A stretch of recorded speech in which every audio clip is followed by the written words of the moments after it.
Maar daar is nog 'n rede hoekom die songod en moeder aarde so gewild is. Dis so lekker om hulle te dien.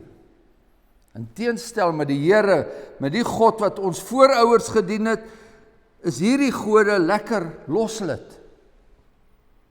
Hulle het nie 'n probleem daarmee as jy 'n dop of 10 maak nie. Hulle raak nie kriewelrig as jy hier en daar die F-woord op jou lippe neem nie. En by hulle kerk kan jy sommer jou visplakkies aantrek. En 'n bietjie lyf wys as jy wil. En daar's ritme en daar's lewe daar in die huis van Baal wat Agab in Samaria opgerig het. Al probleem was, dit het nie gereën nie. Die reën het opgehou en nou is dinge nie meer so lekker nie. Nou wie se skuld is dit? Kan seker nie moeder aarde se skuld wees nie.